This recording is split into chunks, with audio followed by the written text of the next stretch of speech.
Okay, Bridgewater Book Club members, new rules for voting, and I want to go over the new website. First of all, the address is the same, bbookclub.org, so go ahead and type that in your browser and press enter. And then when you see the main page show up, you'll notice that it looks a little bit different, but it's mostly the same as it was in the past. So you'll recognize the same picture. This is the home page. It has the information about the next book that will be read, who's going to be the presenter, etc. And over on the left-hand side is your member login. Again, you can type in your user login and password. If you have any problems, sign up. If you're brand new, if you forgot your login, go ahead and click on the Forgot Login message. And you will see that once you're logged in, you can go back down. And if you want, you can send me a picture, and I will include a picture so that you can have a picture there, just to show you how you can go about customizing this a little bit more than you could in the past. Same choices as before, mostly books read. Here are a list of all the books we've read in the club since, I think it's 2008. And here's the list. So if those of you who are interested in seeing whether we've read a book already, you can go back through, and I think it's a pretty comprehensive list. I've had some help updating it, so we'll get another one in there just as soon as Tuesday night's meeting is over. Then we have suggested books, and this list has grown and grown and grown, but it is all the books that were nominated and received at least a vote, and you can see here that we have all the standard information. So it has the title, the author, the book club member who nominated, and then the information as far as the book is concerned. Then we have whether it's fiction or nonfiction and the total number of pages. And anytime you see a hot link, a hyperlink, when you click on it, the program will take you over to Amazon and give you the page for the book so that you can look up the information, find out the various release versions there are, whether it's Kindle, paperback, hardback, etc. So those things have not changed. And then we have a voting information page, which will contain this video and some information on how to do it. But going forward, the plan is right now to only have one book poll, and that's the current one available. And what we've done, and here are the changes, hopefully these are all for the better, the reason we went through all the overhaul. And what we'll do is we'll take all the nominated books as we have in the past, and we'll put them on one page.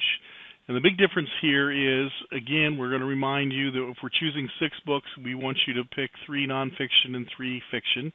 But now in the past, you had to vote once, go away, and come back. Well, that's gone. Now if you want to vote, you can simply click on anything, and you'll see that this becomes a check mark. And if you, didn't want to do that, you can simply click on it again and it goes away. But if you want to click on the first 6, you can click on the first 6. And then you will have all your votes done, and in this case, I'm not quite nonfiction, but I'm pretty close. Let me turn this one off and do this. Now, in the past, when you did this, you were done and you said, well, I can't remember. You might have made notes as to what you wrote. But you do have a printing option here, or you do have an email option. So if you click on the print, then it will open up another window, which will have your results in it. And then you can click on the printing option, and you can actually print that to your printer, and you have the results for posterity. So if you want to keep track of that, it's an option you can. If not, I wouldn't worry about it too much. However, at the end, and by the way, we have about 45 books, and you notice in each one of them we have the title, the author, the number of pages, and whether it's fiction or nonfiction. Once you voted, you'll see this, you have already voted, and you will click on results, and you'll be able to see the results here in this window, and you can scroll down and see the ones that you voted for. So there's no more going back and forth. You can go back in and check, and there was a vote button here that if you pressed on it, that will allow you to vote, and then you click on results.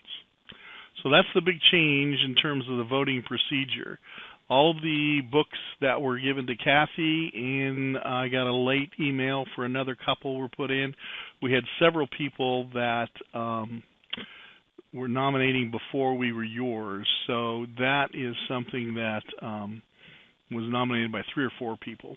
And if you look on the nominated page, you'll see that particular book has been nominated by those individuals in the club. So anyway, that's the process. If you have any questions, always, please shoot me an email. I'm super busy right now, but I may not be answering emails till the end of the day, but I will get back to you.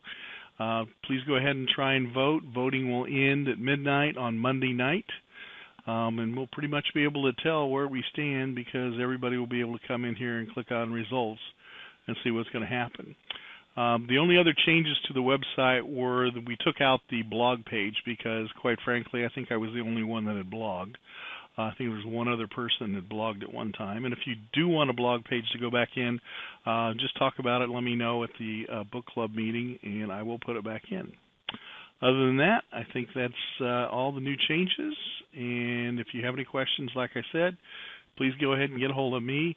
You can get a hold of me at the bbook club at bbookclub.org email address. The Jeff at Exeter email still works. I will give you a new one shortly for my new work email. Enjoy. Thanks for your patience.